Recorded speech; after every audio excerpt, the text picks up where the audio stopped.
โอ้หลานสาวนะฮักโดยจ้าอีน้ำ2 3สบายดีมื้อนี้บ่าวเสียงซ้ำใต้แล้วก็น้องสายซื้อได้เด้อผัดซื้อผัดหน้าคือดำเด้อหน้าดำ เพราะว่าแดดแฮงพุ่นเนาะแต่ว่ามื้อนี้ก็เป็นมือบุญสงกรานต์เป็นมือสุดท้ายเนาะ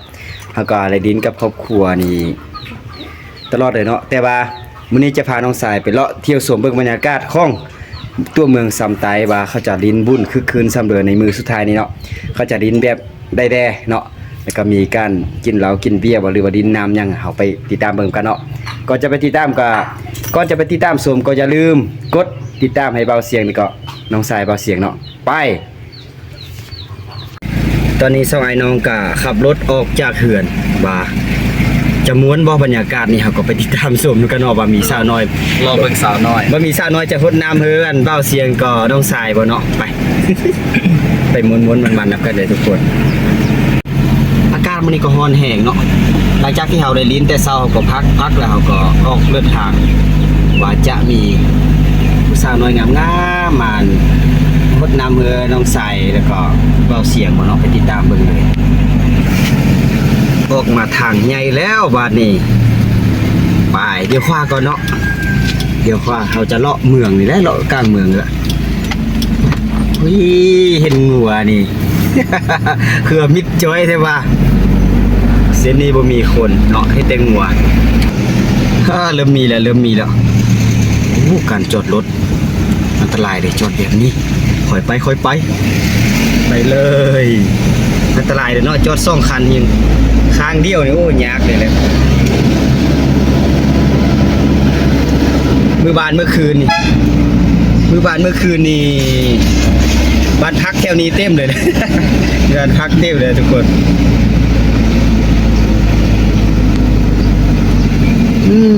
เจ้าหน้าที่กายามนี้ได้มาซื้อน้ำเจ้าหน้าที่ก่อนเด้เจ้าหน้าที่เฮ็ดเบียกอยู่นี่เด้2 คนโอ้2 คนไปซื้อน้ำก่อนมาแจกเจ้าหน้าที่กินเนาะตอนนี้เขาก็ไปซื้อน้ำดื่มมาได้แพ็คนึงทุกคนเนี่ยน้องสายเด้แต่เขาก็จะไปให้น้องตำรวจเนาะไปนี่แล้วก็ให้เพิ่นเนาะนี่แจกให้เพิ่นเลยกินน้ำกินไหนเนาะเพราะว่าอากาศร้อนแห้งเด้อตอนนี้น้องสายเบ้าเสียงแล้วก็เอาน้ำดื่มบ่มีลายแต่น้ำใจมาให้ไอ้น้องเนาะนี่โอ้ขอบใจเด้ออยู่ดีมีแฮงเด้อทีขอปลอดภัยเนาะต่อเนาะแล้วก็ออกเดินทางบ่อยู่เมืองเฮานี่จะม้วนจะซื้อแนวเด้อเนาะเอาไปเด้อไอ้น้องเด้อมานี่ก็คือน้ำใจเล็กๆน้อยๆเนี่ยเนาะทุกคนอยากมีลายอยู่แต่ว่ามีน้ำใจให้เขาเจ้าก็โอ้ดีใจแต่เนาะมานั่งตากแดดมืดแล้วซื้อน้ำมาเจ้าหน้าที่1 แพ็คเนาะก็บ่หลายเนาะมูลค่าก็55,000 กีบเนาะก็ดีใจเนาะที่ว่าได้ช่วยเพิ่นเนาะเพิ่นก็ตากแดดอยู่นี่แหละมืดมือนี่แหละสู้ๆได้น้องเด้อบ๊ายบายไปได้ดีผู้สาวงามๆมาเอาเบียร์มาซื้อเบียร์มานี่มายอกน้องลองก่อนเนาะ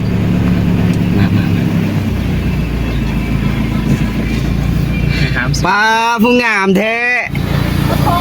มาเรียกจะไปส่งเบียร์เฮ้อบ่เรียกจะไปส่งเฮ้อไปใกล้บ่พวกผู้สาวสำเตองามมาซื้อเบียร์เนาะเบิ่งไอ้เขาก็บ่ยอกน้องๆเขาเจ้าเนาะโอ้ยเขาเจ้ามาซื้อเบียร์ไปกินเต็นท์ม้วนเด้แต่เขาก็จะเลาะเบิ่งว่าบรรยากาศมื้อนี้นะมันจะคึกคืนบ่เนาะอยู่บ้านเขาจะลิ้นแบบไรแดงเนาะ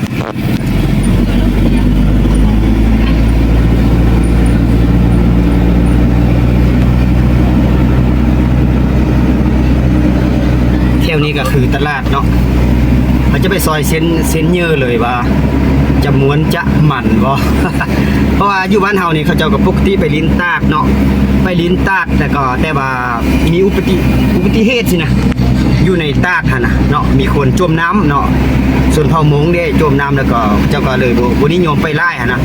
เขาก็ลิ้นตามบ้านตามเฮือนเนาะเดี๋ยวมื้อนี้เฮาก็จะเลาะเบิ่งบรรยากาศอยู่บ้านเฮานี่ว่าจะคึกคืนซ้ำเลยเนาะโอ้มิดอยู่แถวนี้อ่ะบ่แม่นเขาเอาลิ้นทางนอกว่ามื้อนี้เนาะ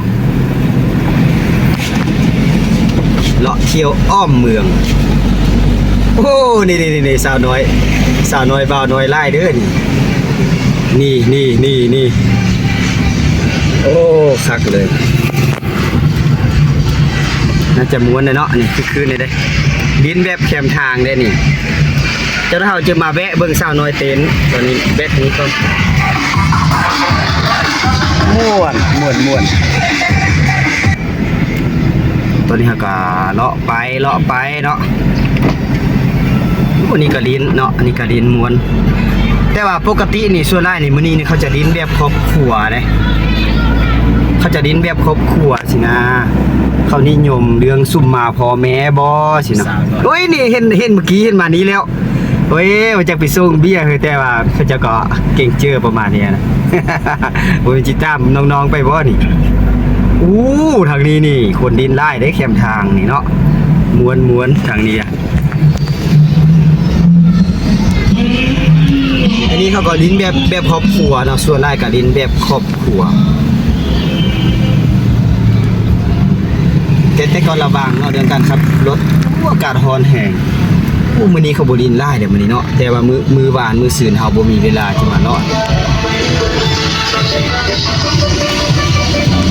เต้นเด้โยไปหลายสาวน้อยงามเด้อโอ้ยเห็นแล้วน้องเสียงกองยาม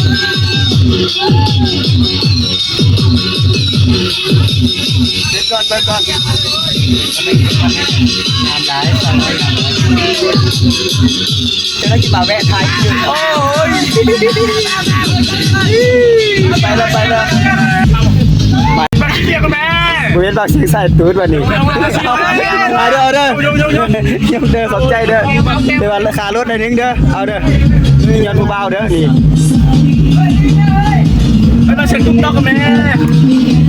เอาขอบใจเด้อน้องๆขอบใจเด้อเอาจอพร้อมไปตั้งเลยว่าเชียงเลาะก่อน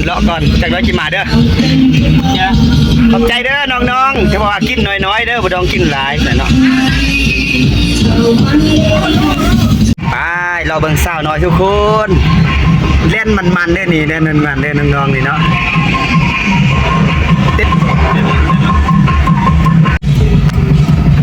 มานี้ก่อนคลิปสร้าง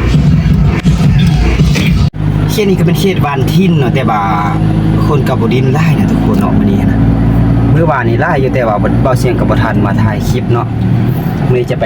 ยอกเศร้าอย่างนึงก่อนน้าก็มันๆอยู่ทุกคน อากาศร้อนเองจะซอกอาบน้ำกันเนาะเพราะว่ามื้อนี้ก็เป็นมื้อสุดท้ายแล้วก็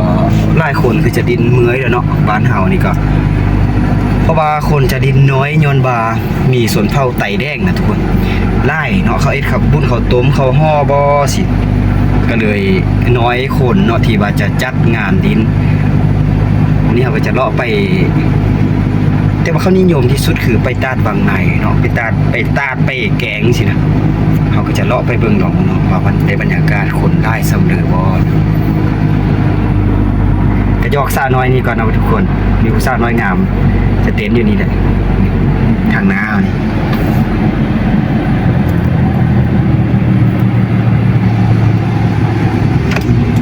เฮ้ยมาเพื่อนน้องสายเบาเสียงเด้เฮ้ยมีแต่พูดน่าฮักเด้อโอ้ยน้องกิ้งเราไปเคยไปถ่ายคลิปไอเสียงไปถ่ายโอ้คนเบิ่งพักไล่ได้นี่ไอ้ก็ลงไปท้ายงามทีนี้กำลังไดทีกำลังจะเต้นเนี่ยจะม้วนอยู่นี้เนี่ยมาเต้นตรงข้างนี้บ่ มาเต้นตรงข้างนี้ทดลองบ่ไอ้ครับไอ้นะไปไอ้ลงไปท้ายแล้วทุกคนเขาจะเอาเกี้ยมจะไดทีเด้อไอ้กินบ่ได้ไอ้กินบ่ได้เด้อกินได้เอากินน้ำจองนึงถ้าถ่ายคลิปนำบ่จองนี้เอาขอบใจเด้อ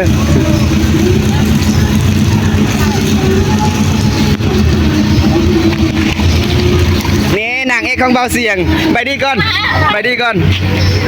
คนเบิ่งได้แล้วจะมีทิปเด้อม้วนบ่คือเบ้าผู้ชายมาเต้นนำเด้อ๋อกำลังได้ทีเนาะจากนั้นเอาเสียงไปเลาะทางนั้นมาจึงมาแวะเด้อโดยเอา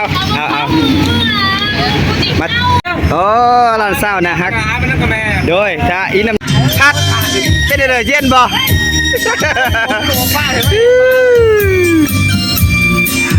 จากไล่จอกแล้วเขาก็พาน้องสายกลับนะทุกคน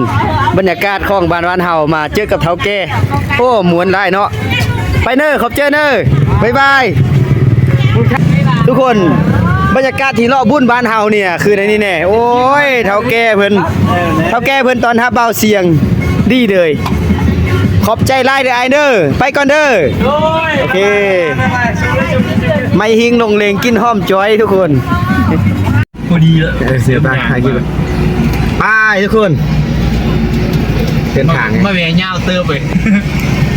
เมื่อยเด้อ โอ้มีแต่คนเขาเบาเสียงไปถ่ายคลิปเลยนี่นางเอกของเบาเสียงนี่ไล่เลยดิสาวนำพ้นนี่ก็โอ้คนเบิ่งไล่ที่สุดเลยบ๊ายบายไล่จอกนางเอกคนงามที่สุดเบาเสียงเคยถ่ายเห็นบ่เนี่ยมีแต่ผู้งามๆต้อง3คนนี่อยู่นี้เนาะเคยถ่ายปกติเลยแต่ว่ามาแล้วมากินน้ำเข้าไล่จอกแล้วไปแล้วบ๊ายบายไอ้ทางน้องสาวทางนั้นก็แมนไปโอ้คายแหลงลืมมือนะทุกคนเป็นแดดเล่นแดดทุกคนนี่บรรยากาศคักเลย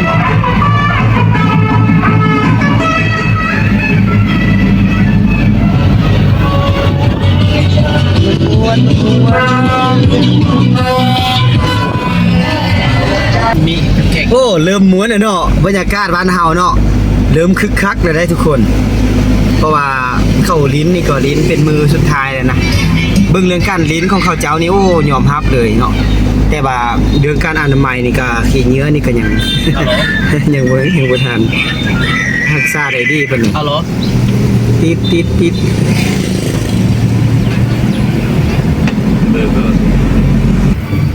โอ้โหนี่ก็มันทุกคน นี่ก็ลิ้นม้วนเนาะตามสายทาง เขาลิ้นแบบครอบครัวลิ้นแบบบ้าน ไม่ยังเจ้า ๆ